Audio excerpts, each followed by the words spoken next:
Hello, I'm Bernie Hayes. Today we'll have Michael Burns, and we'll be talking about old-time gospel radio here in St. Louis, Missouri, today on The Bernie Hayes Show.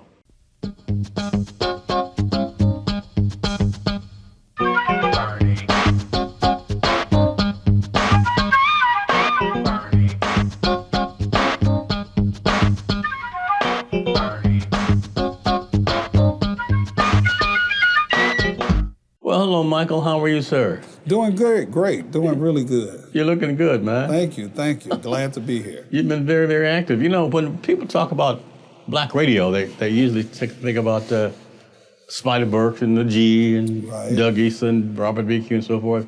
But very few of us concentrate on Leonard Morris, Right. you know, and William Ford Smith and Correct. Cleophas Robinson and all those other people who were pioneers in the gospel radio in the St. Louis area. Exactly. And you've been pretty active in gospel radio here. Yeah, over 40 years, I spent time at various radio stations doing gospel music. Gospel music is something that I have always loved, been a church boy, you know, from the beginning, but just a great love of wonderful artists, particularly choirs. I love choirs. I love the groups. Quartet music, you know, St. Louis has a plethora of good, you know, gospel acts in the city, as well as wonderful national acts that I enjoy meeting, have an opportunity to even meet some of these folks and MC some of the programs that they came to St. Louis to participate in. Mm. We, the Rock Radio Hall of Fame, we did a tribute to gospel music about 2 years ago. Mm-hmm. And we had Five Blind Boys, you know, we had all the old gospel groups. Yes. Clara Ward and singers and Mother Willie Ford Smith. We had just wonderful things. So Michael, why did you choose gospel radio, instead of playing James Brown and the Temptations? Just like I stated previously, you know, I've always been in the church. I love the inspiration that you can get from gospel music, the motivation. You know, I love playing songs that had scriptures in them. And, you know, understanding the scriptures and having access to that information is food for life, you know, and I've always had a great love for that. And the musicianship of some of the people like the Winans and the Commission, like you mentioned, the Five Blind Boys, the Jackson Southerners, the Williams Brothers, you know, some of the old choirs like Milton Brunson and the Thompson Community Singers, love the Clark Sisters, you know, so many wonderful people that had great inspirational music. And I got to tell you, my favorite group of all time is definitely the Hawkins family. Oh, wow. Walter and Edwin Hawkins, and I had the privilege of actually introducing them on behalf of the O'Neill twins at the Powell Symphony Hall some years ago. And that was like the highlight of my experience, because a song that they had out called Be Grateful was the first contemporary gospel music song that I had ever heard. And I couldn't believe gospel sounded that good. And that's really what kind of pricked my ear and made me want to get involved in gospel music. And for me to have the opportunity to actually meet the Hawkins and introduce them at Powell Symphony Hall was definitely a dream come true. I can imagine it was. I am very, very fortunate to have been in the same choir with James Cleveland as we were children. You know, we were the Thorns Gospel Crusaders and growing up on Chicago's South Side. And then my brother and I, John, we were in the choir, and James Cleveland was in the choir. It was only about maybe 20 people. Jody Christian came out of there, wonderful jazz artist, and we all got our roots in Thorns Gospel Crusaders. And proud of James was about 2 or 3 years older than us, but it was very good. We just did a tribute also to Columbus Gregory. Oh, yeah. And we did a gospel tribute to him along with the fantastic Bible tones recently.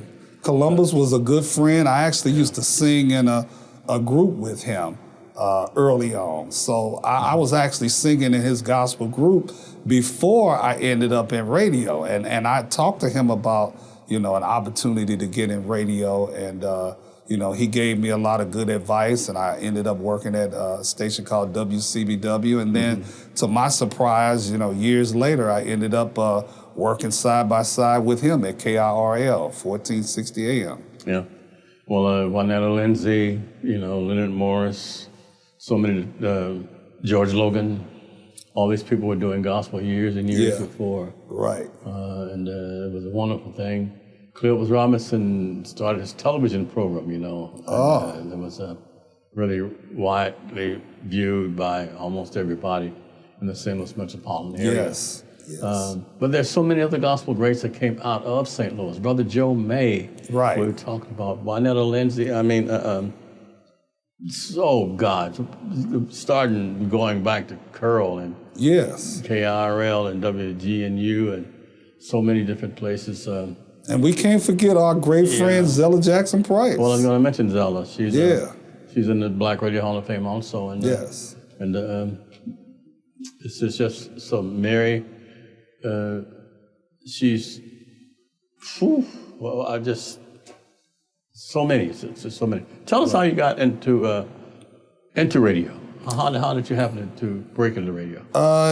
Strange kind of situation. I was listening to a commercial. I used to listen to WCBW because they had a midnight staff of announcers. Abe Perkins, Mitchell Thornton was on the radio from midnight to 6 in the morning, Sunday mornings and Monday mornings. And I heard a commercial that was on the radio, and it said that they were looking for a radio announcer. So at the time, I was a student at University of Missouri, St. Louis. We know of as UMSL.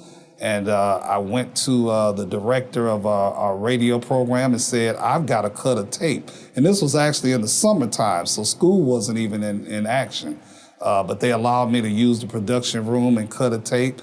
And I mailed the tape to them, and I got a call, and they actually hired me over the phone. And I actually stayed at WCBW for 7 years. Wow. Mitchell Thornton. Mitchell Thornton stayed with me. Abe Perkins. Correct. My Mel first and night. Phil. Oh, yeah, Mel and Stell. But Mitch actually stayed with me my first night on radio. I was scared to death, working that board by myself, and he stayed there for hours. It was like 1, 2 o'clock in the morning until he knew that I felt comfortable enough to handle it on my own, and I'm eternally grateful for Mitch Thornton. Zella was not only a gospel singer, but gospel disc jockey as well. Yeah. Zella was at the KIRL. Absolutely. Worked with her, or worked with Edie B. Edie B is on the air now at KDXX, as you know. Yes. We still communicate through Facebook. So I enjoy, the camaraderie of the radio announcers. My buddy Steve Love. Yeah. Friendship. Newly married Steve Love. Oh, yeah, newly married and very happy Steve Love. Yes. Really happy for Steve. Yeah, he's and on cloud nine now. Absolutely. He deserves it. Yeah. KIRL 1460. I helped break ground with Virginia and Bill White at KIRL. And that was really a great station. In fact, Dallas Jameson now taught him to brought him as a news director and salesman at KIRL. How do you compare the gospel stations now, Mr. Burns, to the gospel stations of yesterday? Well, the one thing that I loved about the gospel stations of the past were the fact that they were locally owned and locally operated. So you could actually have impact in local events and situations that were taking place in your St. Louis market and the East Side as well. Now, everything has been pretty much corporate, and they're looking more so at the bottom line. So it's changed quite a bit from the way it used to be. It's all about commercialization these days, where in the past it was really about promoting the gospel. And of course you needed money in order to stay afloat. But there wasn't as much emphasis on the commercialization as it is today. Okay. So it has changed quite a bit.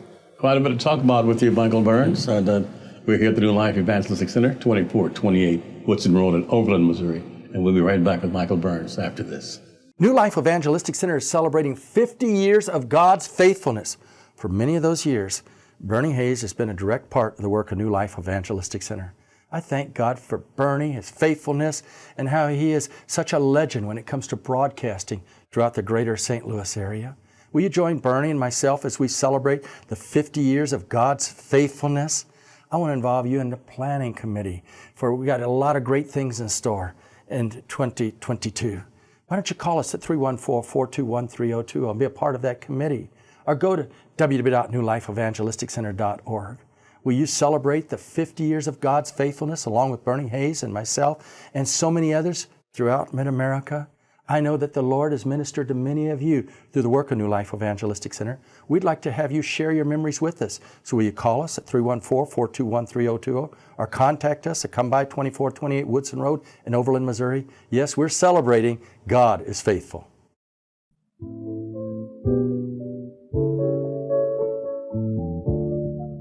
Hear this, you who trample the needy and do away with the poor of the land.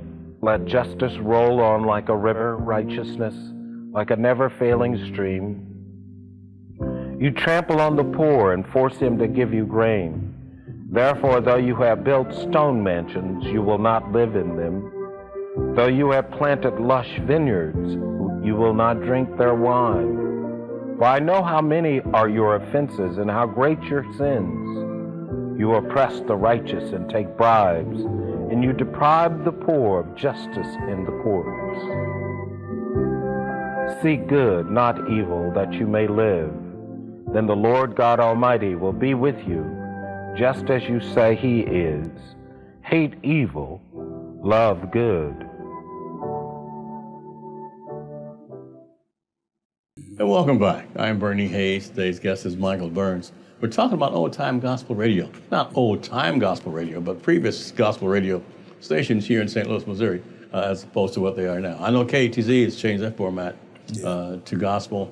They're gospel 1600 now and so forth. But at one time, that KTZ was the R&B station in the area until KWK came. Then they were kind of competitors. Mm-hmm. But Michael, some of the people that you work with, I know at KRL, Bill White and Virginia White were very, very conscious about what they put on the air, as opposed to what's now. And the gospel music has changed too, because now you hear more of a hip hop and jazz sound into gospel music. But when we were playing the caravans and so forth, it was a whole different genre. Yes. So how has that changed, and how do you feel about it? Well, I mean, you know, you could kind of see the emerging of the new style of gospel music. Rap was taking place actually in the late 80s, early 90s. There was rap music, and I would, play some of the songs. I could get away with it 2 o'clock in the morning. But I did get some irate phone calls from some people that really didn't appreciate it, not realizing that, there's an audience that still can be reached through rap music. And it just so happened that the genre was gospel. So we continued to play it. And now, we see, look at Kurt Franklin. If we had not accepted that type of music, there wouldn't be a Kurt Franklin. I can remember when Kurt was just, running around the gospel music workshop trying to get people to hear his songs and publish his music. And now look at where Kurt is. And Yolanda Adams? Right, Yolanda Adams. Yeah. I can remember her with the Southeast Inspirational Choir. And who would have known that, the songs that she had out would make her such a powerful force in gospel music as she is today. I mean, it goes through generations. How about Ruby Summerville Dixon? Tell us about Ruby. Oh, I miss my friend Ruby Summerville Dixon. Yeah. She was definitely a great force in gospel music. She was really involved in Quartets on Parade. Yeah. You remember the days of the Baptist building on Grand. She was really very well. Do I remember? She was really a phenomenal person. Matter of fact, I actually recently met her grandson. And he took a real estate class that I was teaching. So I had fond memories of Ruby that I could share with him. Well, her daughter is performing now too. Yes. Yeah, she's a performer. She's not doing gospel music, but nevertheless, she's in show business. Yeah, and that's actually that young man's mother. Yeah. Okay. Yes. And tell us about you made history. You were working at several stations at one time? Yeah, I actually worked at WCBW 104.9, which was in Columbia, Illinois, WESL 1490 AM, which was in East St. Louis, and KIRL 1460 AM, which was located in St. Charles. And I think I have the distinct pleasure of having the opportunity to work at all three radio stations at the very same time. And I don't think that there's any other radio announcer, at least in this market, that can boast, about that wonderful experience. And I mean, it was a wonderful opportunity. I just had to remember every time you click the mic, where are you? You're at the amazing 1460 AM, KIRL, St. Charles, St. Louis. Well, tell me this, did any of these shifts overlap? I mean, going from Columbia, Missouri to St. Charles, Missouri.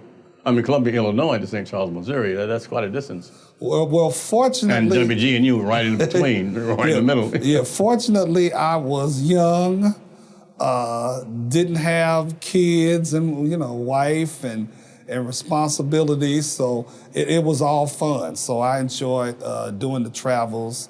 Matter of fact, going to Columbia, Illinois, we used to have to take Route 3 because that was prior to Route 255 being even constructed. Certainly, Route 3 WCBW. So that was constructed later on during my term at the WCBW. So it was no problem for me. I enjoyed it, and I mean, Steve Love could even tell you, as a radio announcer, that a lot of times the ships were so close together till we just make a pallet on the floor and sleep at the radio station, and then get up and do the next shift. Now, WCBW and WG&U and KXEN were sister stations. Did you ever do a shift on KXEN? Never on KXEN, just WG&U. That was the only radio station that I operated in. I might have ran the controls of KXEN behind the scenes, but I never did any voiceovers on KXEN. I mean, they were in the same studio. They were. That's what. So that's why I might have ran the controls. I had to go, work some things there, make sure that the broadcasts were on time. But I never actually spoke over KXEN. All of my conversations and radio announcing actually took place on WG&U. Do you realize and appreciate the change in gospel music, or would you rather have it back to the quartets? I know there's progression. I know there's progress. I really miss, right now is, everything is based on, a lot of it's based on the arrangement of the music and not so much the content, where in the 80s and the 90s and even prior, the concentration was on the words and of the word. So there was a lot of, it was a lot of songs that basically spoke the actual words of the Bible. Yeah. Let us not be weary in well-doing, for in due season we shall reap if we faint not. Galatians 6 and 9. I mean, that they actually said that, actually in the music. And now you don't hear the scriptures, in the music the way you used to. Not to be critical, but some gospel music, gospel enthusiasts are strictly gospel, and they don't want to hear anything related to, say, hip-hop or jazz or blues or so forth. I know one time when I was a disc jockey, in 1956, I played Crying in the Chapel by the Orioles. And if you listen to gospel music and listen to Crying in the Chapel, it was strictly a gospel song. But because it was the Orioles, Sonny Chill and the Orioles, I got so much feedback, I had to stop playing that particular record at that particular station at that particular time. So do you think people are still as in love with gospel music and the words as they were back then? I'm sure it's changed, quite a bit. You know, I used to play a record by Andre Crouch, which was called Hollywood Scene. Yes. And it described a lot of negative activity that a young man had been participating in. But if you really look at the words of that song back then, it was just, it emulated what we know of as the prodigal son, you know, in the Bible. So, you know, the music has changed, the wording has changed, and as I mentioned previously, the arrangements is what the concentration seems to be these days. So it's not necessarily staunched in gospel scripture the way it used to be. There was much more. Now people deal a lot with day-to-day situations and how to live life on a day-to-day, but not really scripturally significant. I want to come back and talk a little bit more about not only gospel music, but you when we come back after this short break. I'm Bernie Hayes. We'll be right back. The Bernie Hayes program is produced at NLEC TV right here at 2428 Woodson Road in Overland, Missouri. It's our new headquarters since they closed the 1411 Locust building. We're working to get back into that building. In addition to that, trying to help so many people through a wide variety of safe houses, training programs, transportation assistance, so many ways people are getting help because of all of you that are supporting the work of New Life Evangelistic Center. Now, if you'll send a gift of $25 or more, we want to send you this special, the Bernie Hayes Show cup. And we're giving that to people as just a way of saying thank you. So when you send your gift, request a cup. We'll be happy to get it off to you. It's New Life Evangelistic Center, P.O. Box 473, St. Louis, Missouri. That's 63166. You can give online at nlecstl.org. Now I'm really asking all of you to join us in praying. The needs are so phenomenal at this particular time. So many hurting and homeless people are contacting us daily, but we're able to help them because of each one of you that are praying, caring, and sharing at this time. Tell your families and friends about NLEC TV and get directly involved yourself. Today's subject, Dinah Washington. You know, she was once one of the most beloved singers in the 20th century by her fans, devotees, and fellow singers. She cultivated a distinctive and vocal style that was at home in all kinds of music, like U.B. Hayes, R&B, blues, and jazz, and middle-of-the-road pop. And she probably would have made a fine gospel and country singer, too, at the time.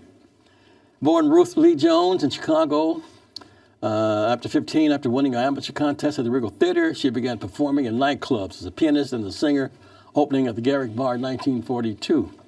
In 1959, Washington made a sudden breakthrough into the mainstream pop market by singing What a Difference a Day Makes. Wow, she would also concentrate on singing ballads backed by lush orchestrations for Mercury Records and Roulette Records, a formula that another R&B-based singer at that time weren't doing at all. Dinah Washington died at the age of 39 after overdosing on sleeping pills. Dinah Washington, our subject. Now you can take NLEC TV anywhere as you put the NLEC TV app on your iPhone or mobile device. NLEC TV is an innovative TV station that's on the cutting edge of community service. When you tune in to NLEC TV, you'll discover a television station that has been operated by previously homeless individuals who've received broadcast training through New Life Evangelistic Center's unique on-the-job training program. On NLEC TV, you'll discover wholesome family, community, renewable energy, and inspirational programming. For further information, call 314-436-2424 or go to nlecstl.org. That's nlecstl.org. And welcome back. I'm Bernie Hayes. We're here with Michael Burns. Michael is a former gospel disc jockey on many stations here in the St. Louis area. So Michael, why did you leave radio and what are you doing now? I mean, your resume reads President of Northside Community Housing, you know, nonprofit organization. You have a master's degree in real estate management from Webster, a bachelor's degree from University of Missouri, from UM St. Louis, UMSL. Prior to the assignment, Michael was the manager of housing at St. Patrick's Center, director of housing services at Center Stage and Home Health Care, supervisor for technical education in St. Louis Public Schools. So you say you work with Doug Easton also. Yeah. Executive director of Downtown Children's Center, executive director of Nestle Purina Child Development Center, co-director of Buttons and Balls Children's Center, very dear to my heart they are, and area supervisor of St. Clair County Housing Authority. Now that's crossing the river. Yeah. So tell us about Michael Burns. I currently work as president of Northside Community Housing. We are a housing developer, a nonprofit organization, provide social help to primarily folks in North St. Louis. We're located in the Ville, 4067 Lincoln Avenue. Give us your address and phone number and how we can reach you. Okay, we're located 4067 Lincoln Avenue, St. Louis, Missouri, 63113. Our phone number is 314-531-0056. A website or an email address? That would be www.northsidecommunityhousing.org. And my email is michael@nchistl.org. Okay. And you're also a board member of the Urban League, I understand. Yeah, I've been a board member of the Urban League on and off since 2006. And Why are you dedicating yourself to public service now? I got involved in it, early on. Actually, Murdine Fielding Gales really introduced me to public service back in the 70s. And I was scared to death. I really wasn't a person that liked meeting people, and she kind of pushed me out there and encouraged me to get involved in volunteerism. And I just took to it, and I started to enjoy it. And it was amazing the people that you could meet doing volunteer work. And people would tell me through the years, I wouldn't volunteer. People would have to pay me in order to do it. I'm like, you have got to be out of your mind.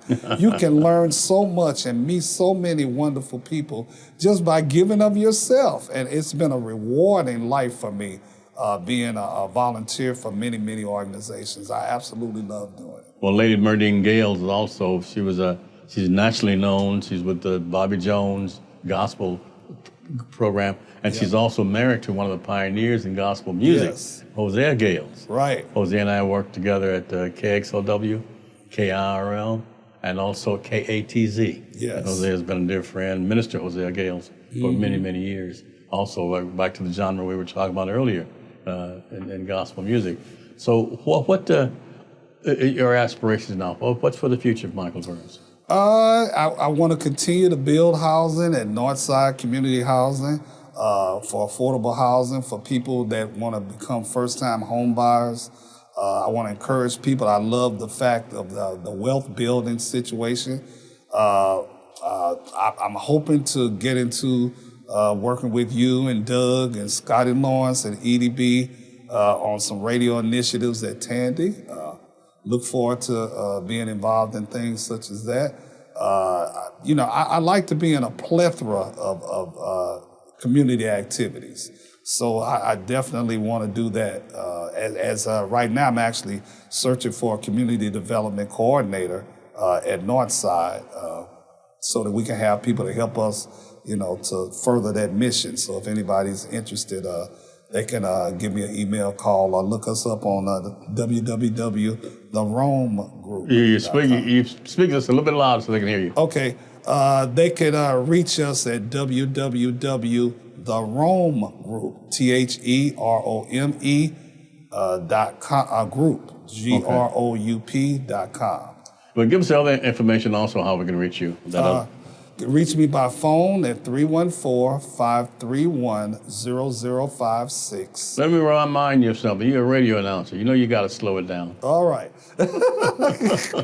It's been a while. I haven't done it for a few years. Well, so that's just 314-531-0056. Michael, we're out of time. I just want to say thank you, man. It's been such a pleasure. Just the memories and knowing who you are and what you're doing now. Thank you so much for stopping by and visiting with us. Thank you so much for having me. Really enjoyed it. We want to see you right away in the board of the National Black Radio Hall of Fame. Oh, love to. Thank you. I'm Bernie Hayes. Have a great day. Thanks to all for watching NLAC TV. Thank you for supporting the New Life Evangelistic Center. And please stay safe. And if you're not vaccinated, get your vaccines. Have a good day.